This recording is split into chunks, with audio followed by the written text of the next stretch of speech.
Season ends. Giants are dreadful. What an awful, awful year it was last year. If you remember, it was that incredible 0-3 versus 0-3 game in MetLife when the Giants and the Chargers were playing each other, 0-3 versus 0-3. And the Giants were a hard 0-3, and the Chargers were their usual 0-3, which means they could be 3-0.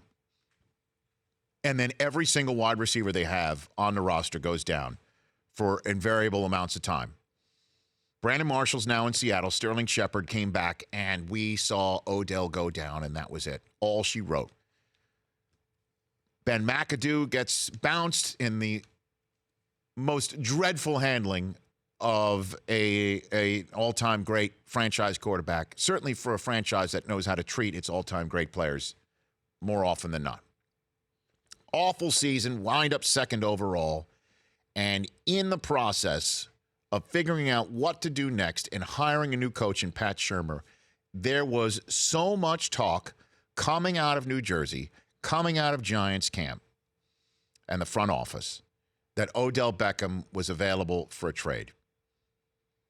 At the time, I said, look, if you determine that this is something that could be handled appropriately with maturity, with a different approach, with a new coach, don't let him go to a different spot and become mature, and anything that was a problem for him off the field or during games. You remember a couple of years ago, he was suspended because of what was going on between him and Josh Norman. That if you could determine whatever could be handled in-house, don't let him become somebody else's GOAT because you didn't want to let him become more of a man or mature man on your own roster. And whatever happened with Pat Shurmur and whatever happened with the change at the front office in Gettleman replacing Jerry Reese, whatever happened, whatever epiphany maybe that the Mara-Tisch contingent had on Odell, we'll see later on this year.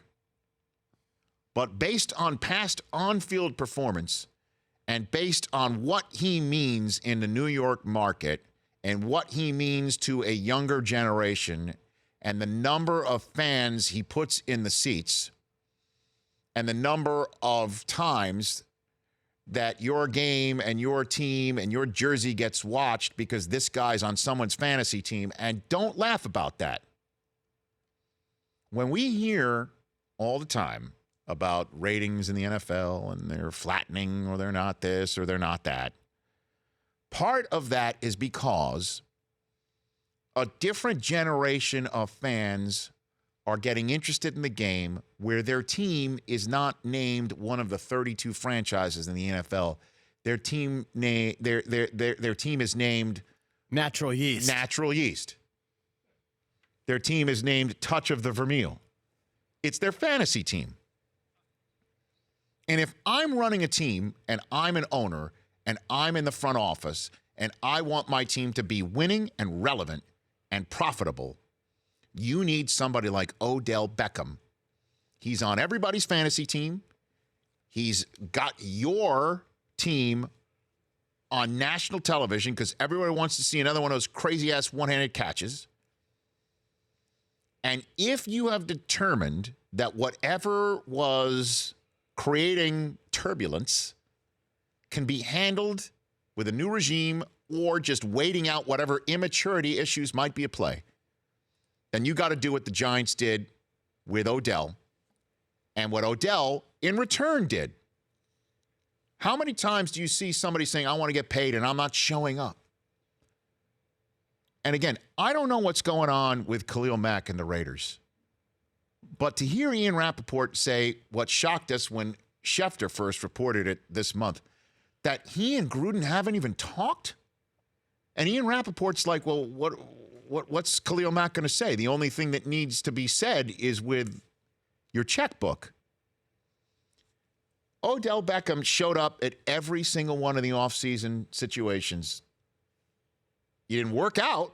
They might have just basically said, you show up, you don't have to work out. That could be your method of communicating to us. You're not happy, fine, whatever. But you show up and you're not there because you're not getting paid. He was at the off-season workouts, every stage of them, without, if you will, incident. And now he has been paid. The numbers are something else. It is $65 million guaranteed, averages $20 million a year over the first 3 years, according to Ian Rappaport. 5 years, $95 million. Here's how it does break down. Antonio Brown, $17 million per year, and Mike Evans, $55 million in total guaranteed money were the top benchmarks at the receiver position. I'm reading from NFL.com right now. Beckham bested both. His guaranteed money sits behind only Matt Ryan's $94.5, Kirk Cousins' $84 million, according to Over the Cap. The $19 million per year average in new money sits below only Von Miller, who's $19.08 million among non-quarterbacks. He's entering his fifth and final year of his rookie contract, making $8.4 million. So this is an extension. He's supposed to be ready to roll, and this is a guy coming off of an ankle injury. Last year was a lost season, despite which only one of 8 players in NFL history with 300 or more receptions, 4,000 receiving yards, and 30-plus receiving touchdowns over the first 4 NFL seasons. Despite last year being a lost season, he reached the marks in 13 fewer games than any other player. Here are the other players. You ready? Marvin Harrison, Hall of Famer. Larry Fitzgerald, soon to be. A.J. Green. Mike Evans. Keyshawn. How about that one? Didn't expect that. Andre Bad Moon Rison. Randy Moss, first ballot Hall of Famer. That's why you pay him. Pay him, man. That's why you pay him. It's not for past performance. It's for, okay, you've done that before you're even 26. You're reaching your prime. That's what we're getting out of the next 5 years. We've got a guy who is approaching 40 years old at his quarterback. We got our guy, a left tackle to back him, to back up his, get his back protected. We've got a running back behind him that is maybe the next version of Odell at this position. Lots of reasons for Giants fans to be fired up right now. Fired up. We'll see how it translates on the field this year. Because if the personal foul Odell returns, what is the recourse? No, he's a guy you can easily trigger and instigate. I wonder if this puts a bigger target on his back. Well, I don't know. It's not like we'll see week 1. It's not like it's going to be, oh, wait a minute, it's Jacksonville. Jalen Ramsey is the first one for him to see. Oh, baby. And Jalen Ramsey is a guy who said that Eli Manning is only good because of Odell Beckham. And 19 minutes ago, at Jalen Ramsey, it's going to be a show very soon. Hashtag Batman versus the Joker. Jalen's on it. Week 1, baby. Week 1. The Rich Eisen Show, weekdays at noon Eastern on Audience.